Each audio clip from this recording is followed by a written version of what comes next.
I'm Bethany Anderson, and you're listening to The Hope Adventure. Welcome to episode 44.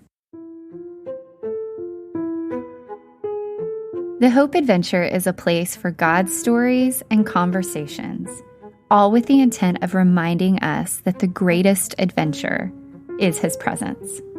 And His presence is embedded with hope. On today's episode, we're continuing the conversation around race. I've invited my really good childhood friend. I know I say that about everyone I interview, but I have known Lindsey Ross since we were like 5 or 6, and we were bosom buddies with a group of our friends, and we have done so much life together. She is the director for global rights and acquisitions at Flow Sports. She is a big deal, you guys. I'm honored to have her on this podcast, and what we're doing is just sitting down and asking the question, we as white women, we as white people, what is our role in this continued conversation about race? What are we called to do? So I invite you to listen in with open ears and hearts, and let's see if we can learn something together.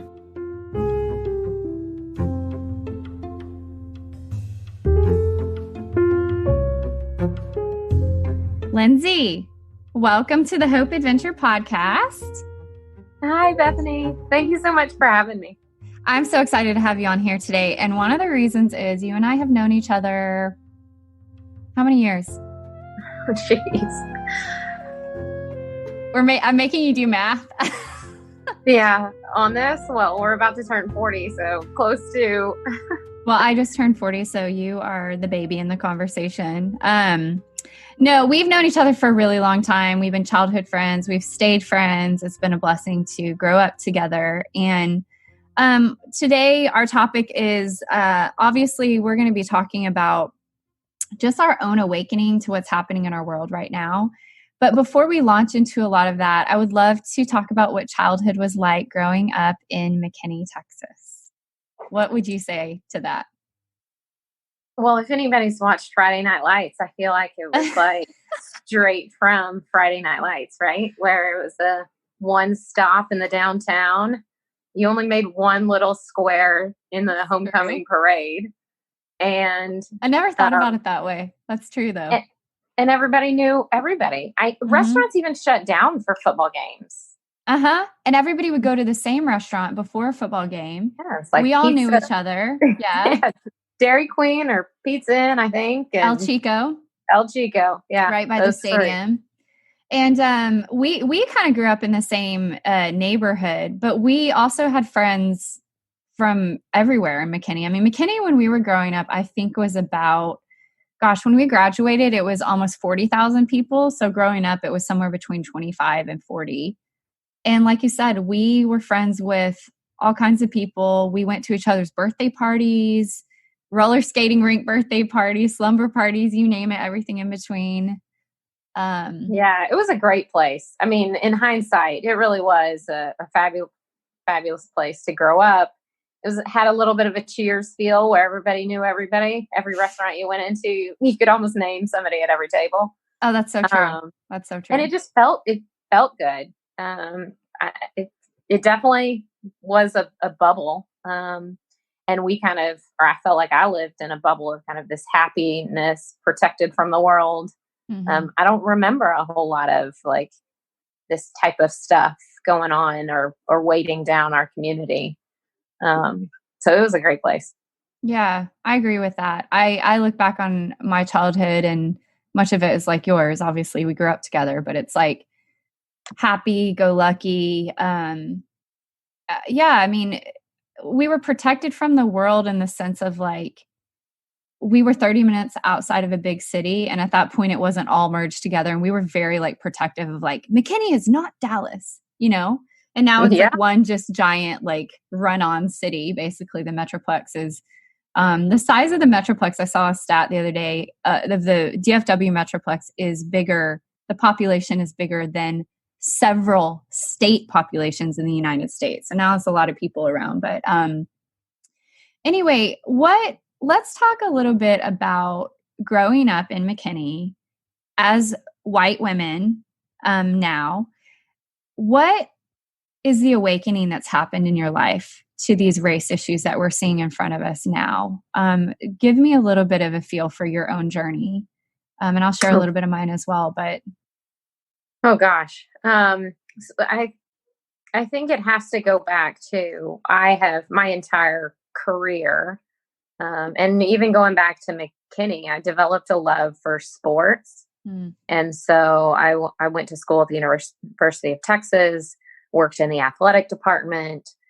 And then after getting an MBA, I've stayed in the world of sports for my entire career. I've worked at ESPN. I've worked at college conferences, college universities. I now work for Flow Sports. So mainly on the media side, but so I've always, and I feel extremely blessed, even McKinney, like I've gotten to know, athletes of color, throughout my entire journey. And so for me, it wasn't like it was an awakening of like an aha moment, because I got the blessing of getting to know people, just as people throughout. Yeah. And so I always was challenged to, and I probably took advantage of it a little bit, or didn't realize how much I was getting to know other cultures throughout. So I was doing it organically. I think some people have to now proactively get out of their circles to get to know other people of different races. So I don't know, if you look back at my career, I don't know if it was a one aha moment, early on, but that blessing of getting to know people. And then later on in life, I married a Black man. And we have two, absolutely, and I am biased, amazing kids. Yeah. That are 7 and 8. And so I will say that as a parent, I've had some aha moments where I felt like I've always been challenged to figure out what is my role in this conversation. And so when I was at ESPN, the Charlottesville protests were happening, the police brutality kind of riots started happening then. And that was the first time that I felt like maybe I have a role in this. Maybe I should be speaking up. I kind of always felt like I have Black friends and I have a Black husband.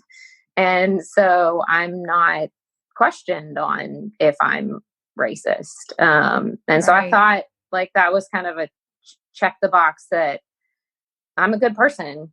And so it wasn't really until then that I started getting that voice in my head that said, you need to be doing more, and you need to get involved and you need to be part of the solution. And that's probably starting then, I think, was the first time that I started speaking out. I wrote a letter to the president of ESPN at the time. Wow. Saying I think sports media companies should be involved in the conversation and should speak up. And John Skipper at the time, he called me and we had great conversation about it.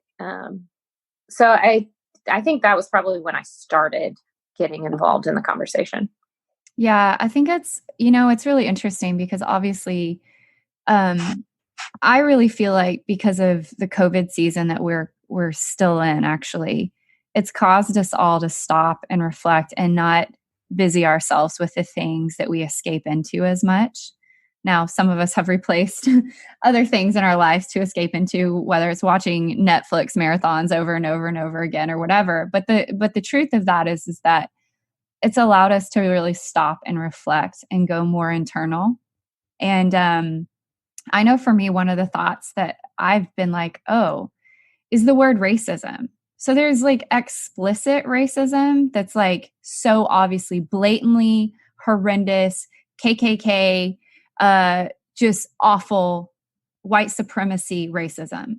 Right. But what it feels like we're battling now is, yes, there are those people, but there's the implicit bias which is also racism. So for me, the racism word and definition has expanded. And my eyes have been open to the fact that we all have implicit bias, whether it's our cultural upbringing, whether it's things we've been exposed to or not exposed to. There's things that are ingrained within us. And I feel like for me, that's what's happening during this time in particular. It's an awakening to those things that I didn't recognize were ways that I thought about something. And they're not all negative things necessarily, but when you just don't acknowledge some of it, it's like, oh, whoa, okay, me not acknowledging this is actually hurting people sometimes. I didn't realize how much I had, to your point of kind of what biases I was carrying in my own self. When Frank and my husband's Frank, when we got married, I realized that we started having conversations that were much different than I would have conversations with anyone else. We have unconditional love for each other. We now had a ring on it, so we're not walking away. Yeah. So I got like this really interesting opportunity of like going raw with questions that I had for him. And I remember the first time, it was probably around the Charlottesville where the All Lives Matter started. That kind of was the combat to Black Lives Matter. Right. And I actually remember having a conversation with Frank saying, but I do believe that all lives matter. And we hashed it out. And, he would say, whether it was this question or several others that I would then ask, he would say, Lindsey, I'm going to answer this question, but do not ask this out in public.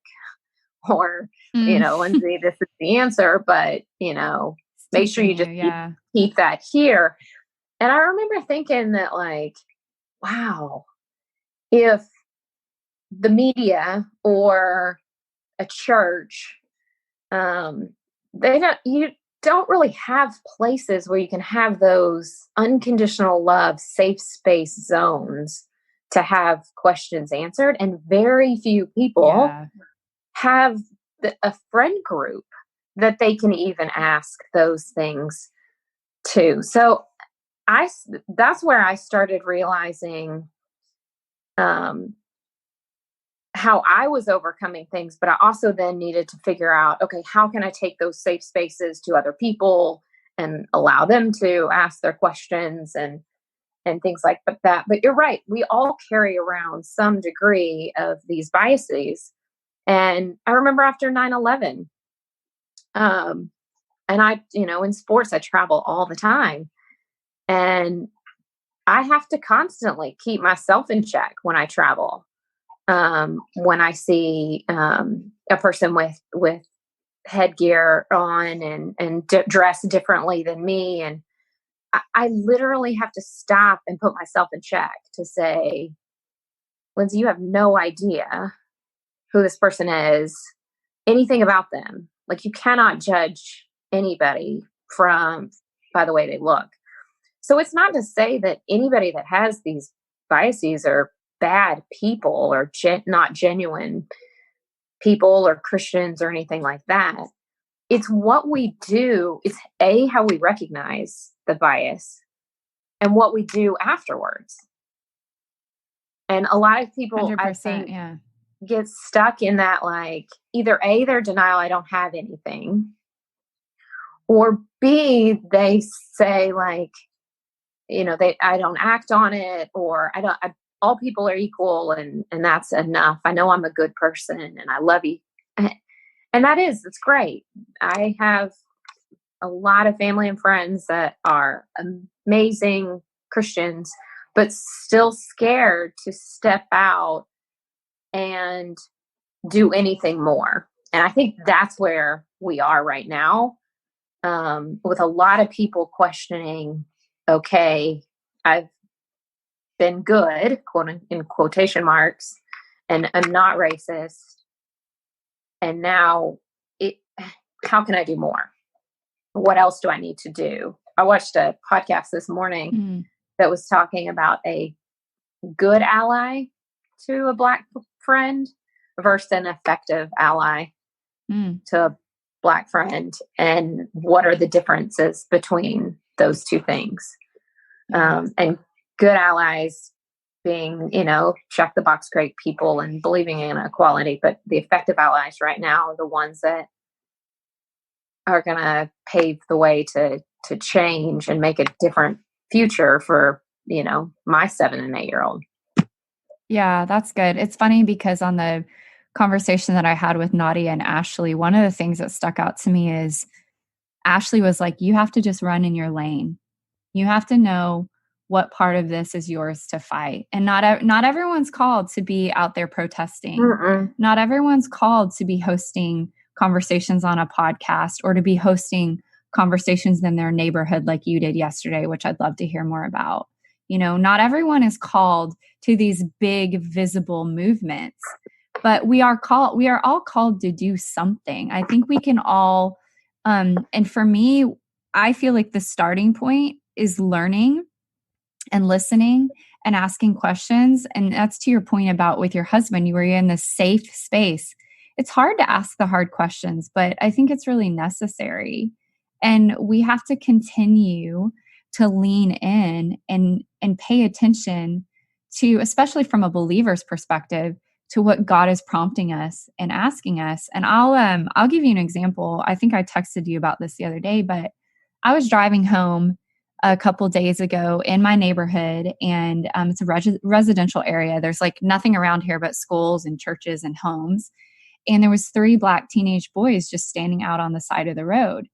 And I thought, okay, they're clearly waiting for a ride. And I felt very prompted. I would say that I felt like God was asking me to turn my car and pull it around and stop it and ask them if they needed a ride. So I did. I turned around and I pulled over, and they walked up to the car and I said, "Hey, do you guys need a ride anywhere?" And they were like, "Oh, yeah, I mean, that'd be awesome. Our Uber driver just drove up and then drove away." Yeah. And for me, 2 things went off in my mind. I thought, okay, I don't know if that had to do with race or not, but regardless, their driver just drove up and drove off. And how amazing is it that God prompted me in that moment for me to just drive up, put them in my car. And it's funny because it was only halfway. So I drove them about 10 minutes down the road.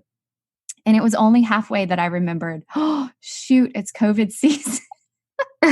Like we're in COVID. But you know what? I also was like, I'm not going to let fear of any sort dictate what my action is here. I don't care if it's COVID. God's asking me to do this. He's going to protect them and keep them healthy, and he's going to keep me healthy because he's asked me to be obedient to that. And for me that day, I just felt like, okay, Bethany, today the lane you're running in is this action right here. And I think it's asking ourselves on a regular basis, what is my lane to run in today? What can I do today? And it's funny, before this chat, you and I talked about that. So let's talk about, what does that look like now? Okay, so we are white women who do not have the experience of our Black friends and what they have felt, whether those are friends. And there's a scale there. I recognize this with Nadia and Ashley. There are things that Nadia has experienced that Ashley has not, and vice versa. They have their own struggles and their own pains, just like you and I have our own struggles and pains. Yeah. But now that we're more aware and it's more pressing to like be a voice, I think for me, one of the things they said as well is like, your voice actually matters in this fight. And for so long, I'm like, what do I have to say? I'm a white woman. Like, why does anybody want to listen to me? No, we actually carry influence with the people that we're in community with, that look and talk and act like us, think like us. So I think that's part of it. But what would you say now? Okay, what do we do now? What's our role now? Yeah, to your point, it's different for everybody, and different comfort levels. I think we have to know our circles of influence. What are the circles of influence that you walk in? That's good. That for me, it's neighborhood, it's my church family, it's my colleagues, which has been extensive. I mean, my colleagues aren't just the ones that I work with today. It's those that I've networked with for, 20 plus years. And so, and then within my family, both the immediate and extended and all those things. So knowing your circles of influence, I think, is really important. And stepping outside your comfort zone. And that can also look totally different. I too am not a take my children downtown and march. It's not in my level of comfort. Although if that was the only option, I would be down there doing the same. But I know I'm going to proactively be in working in other ways too.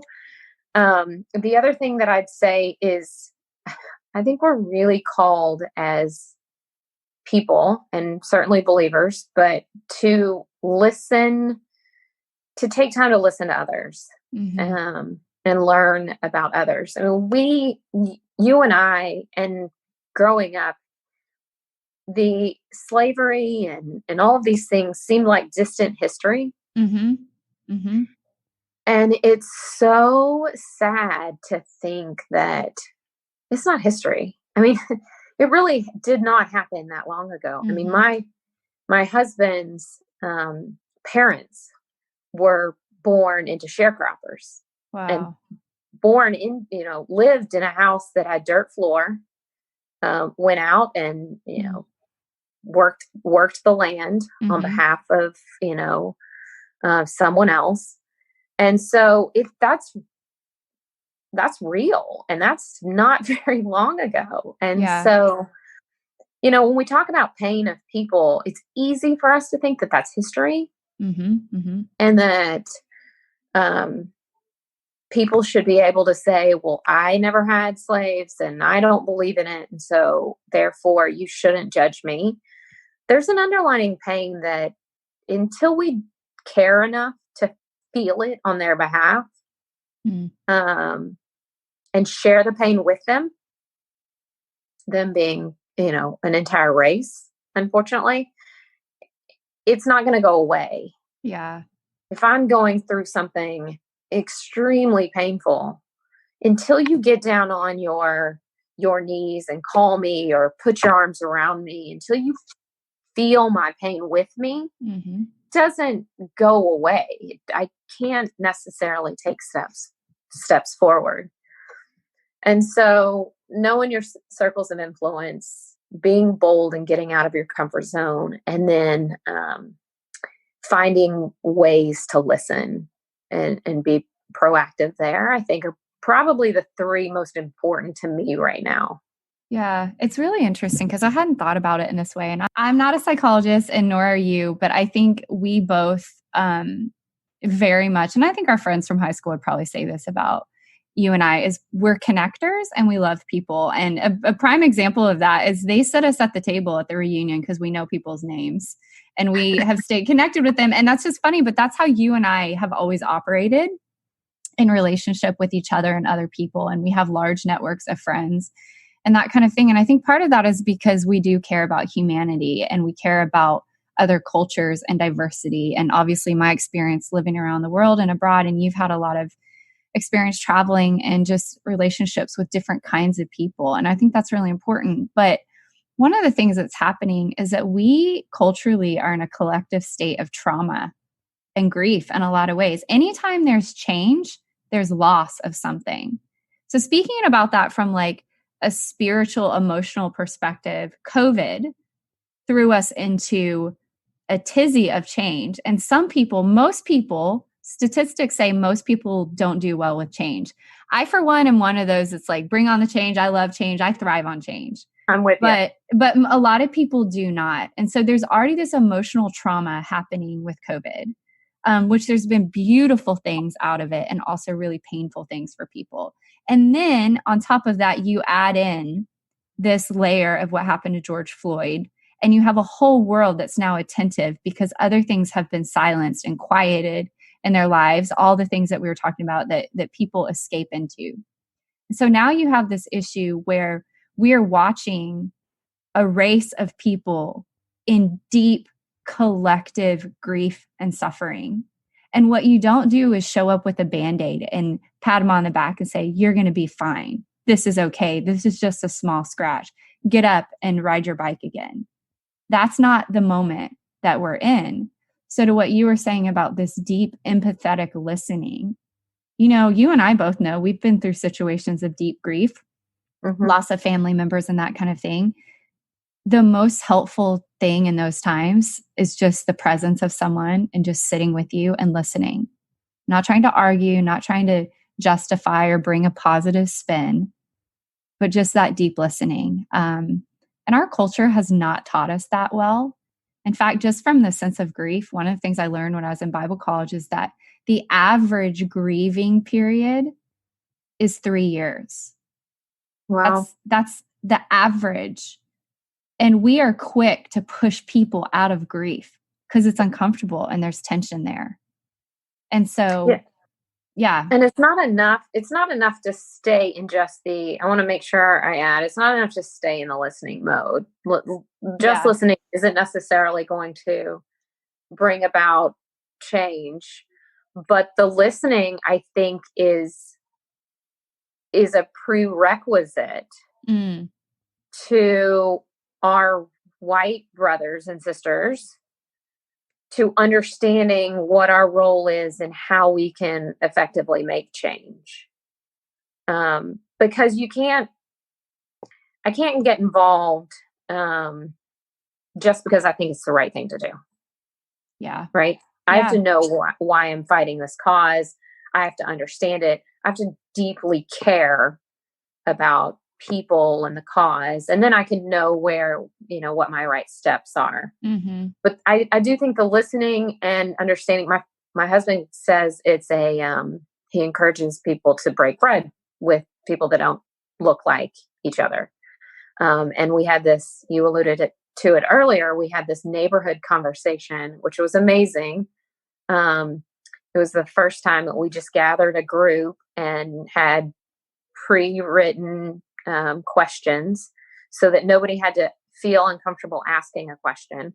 There's a lot of probably the dumb questions that I've asked behind closed doors before. But he, him and two others that were on the panel asked, questions. And we had a moderator. And one of the last questions was, how do you get involved? How does somebody that looks like you and I, Bethany, get involved? Or what do you suggest we do from here?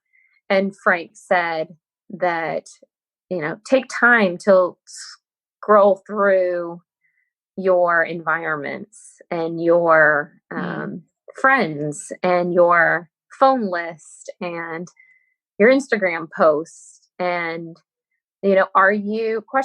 challenge yourself and question yourself, are you proactively diversifying your environments?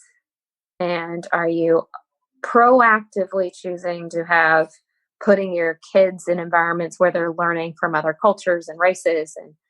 And are you proactively inviting people that look differently than you into your home to listen and learn from?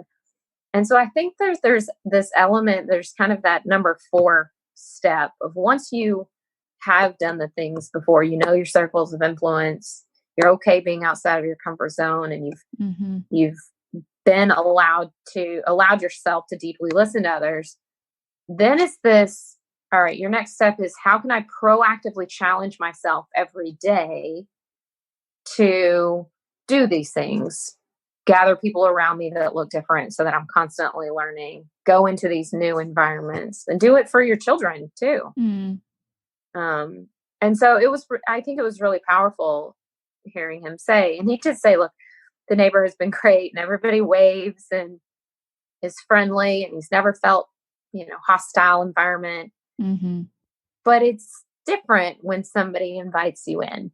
Right? Oh yeah. It's that. I love that. I love that, because here's the reality.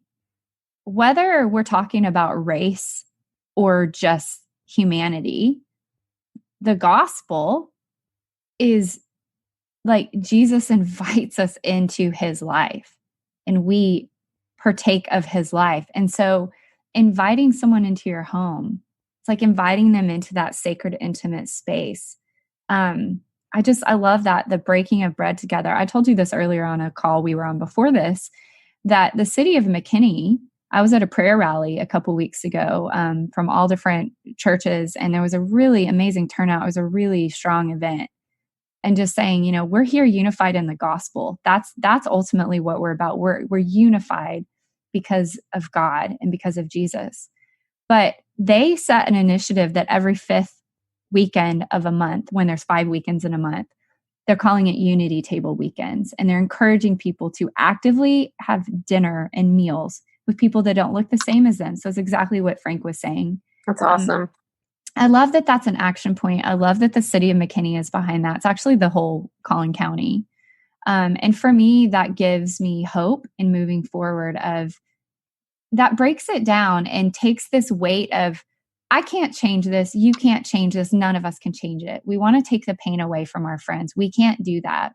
What we can do is create that space and invite them in and start learning to do life better with them. So, I just want to ask, as we're kind of wrapping up here, where do you see the hope? Where is the hope in the middle of all of this, if there is any? Yeah, I do believe in hope. I mean, I'm a Christian, so we have to believe in hope, right? Or else we wouldn't be here. But probably two things. One, I have seen change in my own small circles of influence. Yeah. I have seen a grown man say on a Monday that I don't need to be in that conversation. And by Wednesday, he is weeping because he has allowed himself to feel the pain of others and hear stories from others in those 2 days, in those 48 hours. And so I have seen those little glimpses of hope. And if my job as a human and Christian is to change the very few numbers, the ones and twos here or there, then I feel like I've done my part. I may not be the change element that's going to change the masses. Maybe I'm called to just my neighborhood and my own circles of influence. But I do see the glimpses of hope. In addition, I would be remiss if saying, like, the other piece of hope is in our children. Like, again, Jackson and Lily, my 7 and 8-year-old, it's wrong to say they don't see color, because they clearly see color. My 7-year-old says that I'm peach. And so that she believes that my race is the peach race. But so it's cute. One of those things that they see it as a kind of this celebration, and not necessarily in one race, but it's distinguished. It's a distinguished feature of people. And my son was born with this birthmark, this like strawberry blood vessel that was on the outside of his skin. And once he started learning about like differences in people, he said to me, I don't want this to go away. And I asked him, why do you not want it to go away? And he said, that would make me less special. Wow. And so it's those type of moments where, that generation sees a whole lot of love in people and sees people for who they are. Mm-hmm. And I believe that's the hope that we need to grasp. Yeah. I love that. I know for me, I was in conversation with some people, I think it was like on a Facebook thread, where we were talking about what is the hope. And the hope that I've seen is the internal mindset shift that's beginning to shift in people, so that when you're out on the street and you're looking around and for me, it's like, I see these 3 teenage boys. I'm not even going to think twice. I'm just going to pull over and ask them if they need a ride. Now, there's obviously also wisdom in that. Nadia was like, you're going to get yourself killed. And I was like, no, it's okay. God's with me. But there is wisdom in that. But at the same time, I have seen people asking questions and thinking differently. It's like their mindset is changing and they're trying to renew their mind and how they see this issue. And that's why it feels like an awakening. It's like, oh, somebody just turned on the light. And I'll just share one quick story. Nadia actually shared this with me. It was a story I read on Facebook. It was about a man and a woman. They were in Walmart. They weren't there together, but this woman had this big purse, a white woman and a black man, and she was walking out the door. He was walking out the door at the same time, and the security alarm went off. And the security guard, she said, hey, do you want to look at my purse? Because the man didn't have anything on his body. He had his wallet or whatever. And she was like, do you want to look at my purse? And he was like, sort of like excusing her, no. And she stopped and looked at the black man and looked at the security guard. And then she just opened her mouth and spoke up for him. Yeah. And I don't remember the details of it. It sounds like you read it as well. But basically, the man said to her, the black man, sort of said, if this was a couple weeks ago, would you have done that? And she was like, no, probably not. And then he made the comment, he said, any bit of change is change. And I think we have to remember that, to not get overwhelmed, that any small thing, it may seem small to me. It may seem small to you. It may seem small to somebody else, but to someone else, it might be a really big thing. And it's when those little changes add up, they result in something really beautiful. So that same woman went home and found that they had left a security tag on one of her items. Really? I didn't see that part of the story. And she realized that it was her, and it just further emphasized to her that, these vices. And that's kind of where I think the more that we can listen and just diversify, the more we can see some of these small elements of the injustice. And they really do happen. They're real, but we have to care enough to listen and then figure out what is our own role to play. Yeah, that's so true. Well, thank you for this conversation. I know it's important to keep having these conversations, and we're just running in our lane. We're trying to do what we felt led to do in that moment. Speak out where we're called to speak out, listen where we're called to listen, learn, lean in, all of those things. So thanks I know it's been an emotional couple weeks for a lot of us. And I know you had a big day yesterday with that conversation, but thank you for your time and just for the wisdom that you bring and the perspective. So thanks for being on the show today. I love you, Bethany. Thank you. Love you, girl.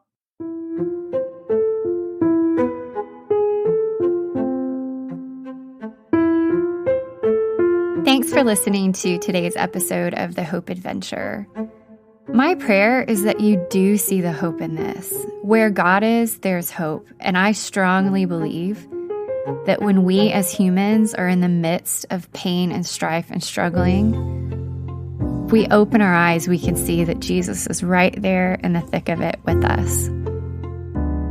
I'm going to put Lindsey's contact information in the show notes, as well as some links to some of the resources that she mentioned on this podcast, as well as some additional resources. In other news, I know that we've been covering some heavy stuff in the last couple of weeks and months on this podcast, and I just want to remind you that if you need someone to walk with you in your journey of faith and wondering where is God in the middle of all this, I would love to connect with you. I just completed my first year of spiritual direction training, and I am taking on directees. So if you have any interest, please feel free to email me at info@jbethanyanderson.com. You can always check out my website, jbethanyanderson.com, or follow me on Instagram at jbethanyanderson. One more quick thing before we go.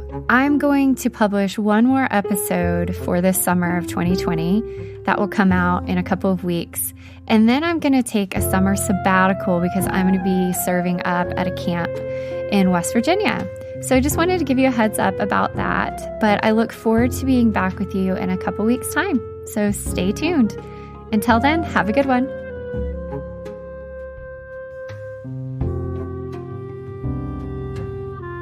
Today's music is brought to you by the Blue Dot Sessions.